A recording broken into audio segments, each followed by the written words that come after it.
welcome to Series No Time No Vlog. Apa kabar kalian semua?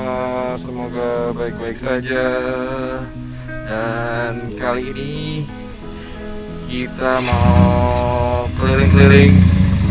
Ini adalah hari pertama PSBB Jawa Bali. Jadi tanggal 11 Januari sampai 25 itu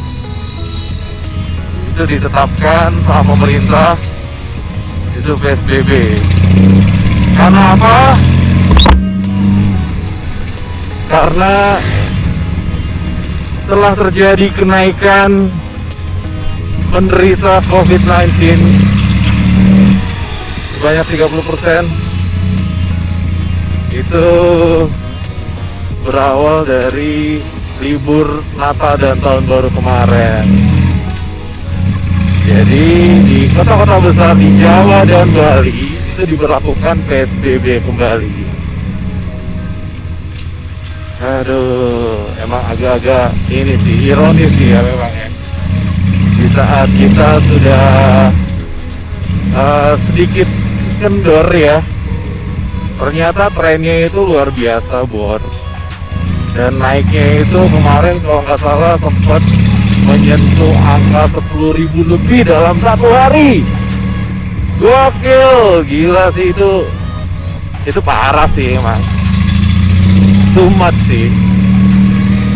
Gue nggak nyalahin siapapun, tapi ya ini jadi pelajaran kita bersama.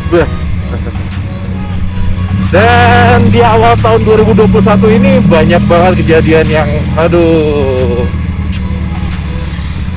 Kita udah cukup lah ya tahun 2020 kena hantaman badai COVID. Sekarang di awal-awal tahun ada dua kejadian besar. Salah satunya jatuhnya pesawat Sriwijaya Air SJ182 dan bencana tanah longsor di Sumedang, Jawa Barat. Aduh, miris banget, Bor. Udah kita terpuruk karena COVID, tiba-tiba ada kejadian kayak gini. Ya, intinya kita hanya bisa berserah diri sama Tuhan Yang Maha Esa ya. Kita minta doa aja supaya dilampangkan semuanya, bagi korban dilampangkan kuburnya, bagi keluarga yang ditinggalkan ditabahkan, dan bagi semuanya yang karena COVID juga sama ya. Intinya ini adalah masalah prihatin bagi kita. Nah, selain kita nanti mau cek ombak nih ya, situasi Jakarta kayak gimana di masa PSBB di tahun 2021. Ini adalah PSBB perdana di tahun 2021. PSBB-nya 2 minggu 14 hari, 11 sampai 25. Kalau dari lihat sini sih di daerah TB Simatupang nih masih aman-aman aja nih buktinya nih. Tuh, masih rame-rame aja. Tuh, normal-normal aja. Gak ada yang gimana-gimana. Karena memang PSBB pun juga bukan pelarangan ya, hanya dibatasi aja. Jadi masyarakat tuh masih bisa beraktivitas secara normal, cuma dibatasi.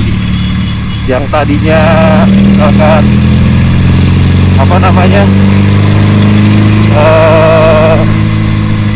restoran itu bisa 50%, sekarang hanya 25%, Bor.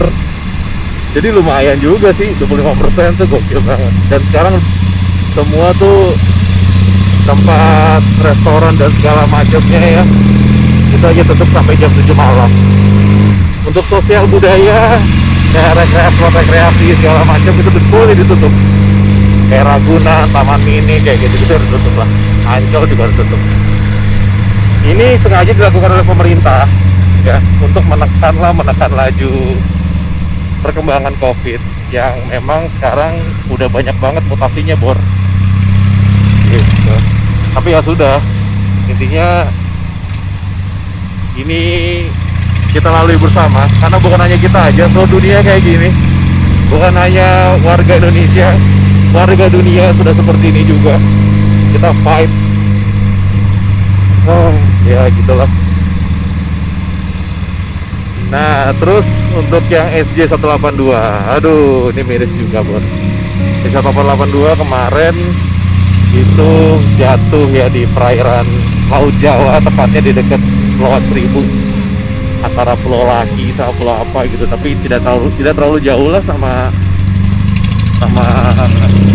ini ya, mainland Jakarta.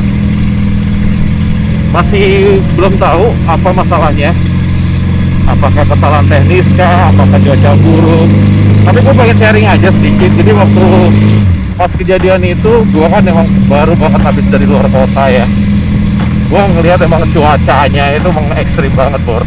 Itu hitam banget men, gelap banget cuacanya. Pengalaman gue di aviation ya,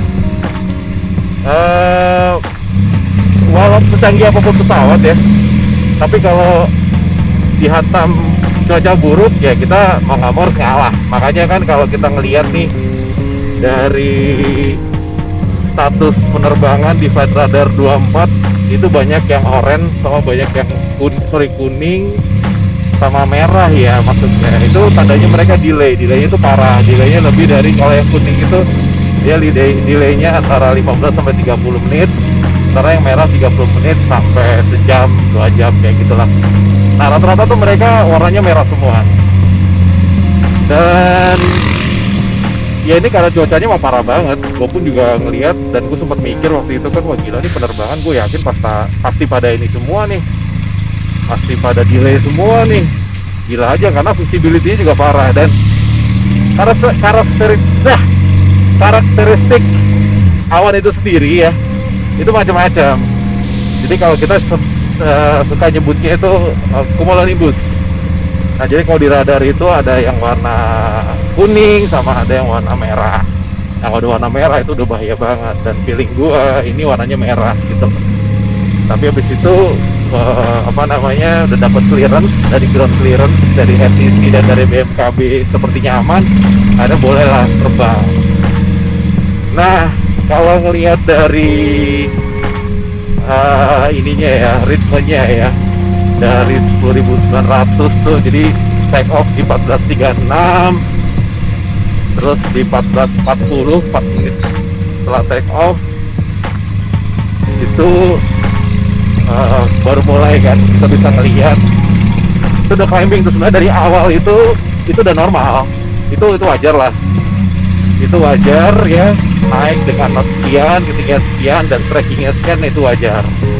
Nah pas sudah masuk ke 10.900 mau ke 11.000, which is sekitar 3,3 kilometeran ya di atas permukaan laut, barulah mulai there's something wrong gitu loh. Mereka tuh ada perubahan derajat trackingnya kalau nggak salah sedikit ke kanan apa ke kiri gitu, gue lupa, nanti coba kita ini ya, sedikit ke kanan, and then notesnya juga ada yang berubah, kecepatannya itu berubah.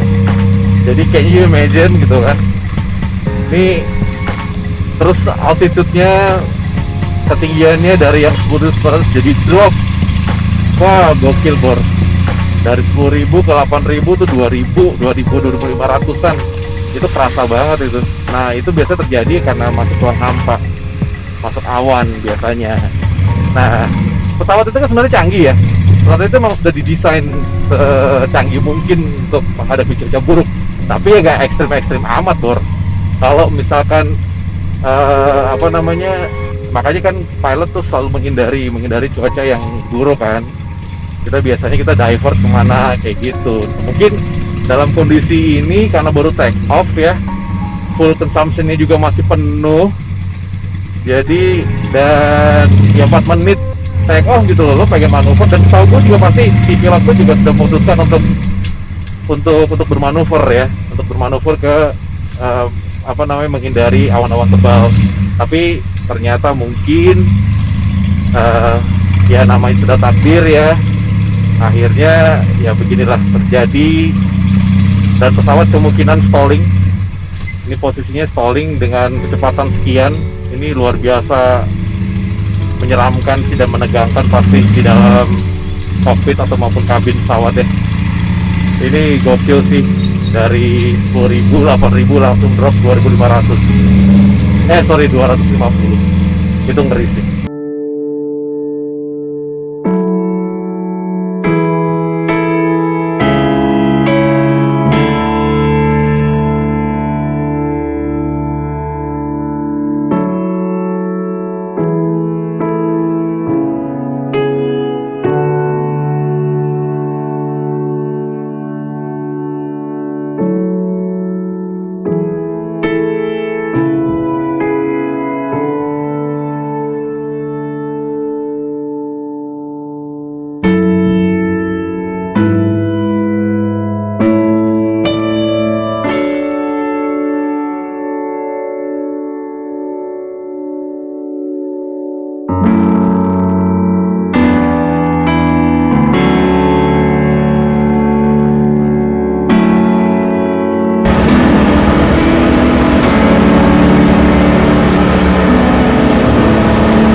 Oke, that's all for now. Kita udah nyampe di FRC. Nanti setelah ini kita bakal ngobrol-ngobrol lagi. Dan ini ada teman-teman yang baru datang. Ada Dimas Anggara dengan Vespa daringnya. Halo Bor. Bor. Mantap. Oke, thank you for now.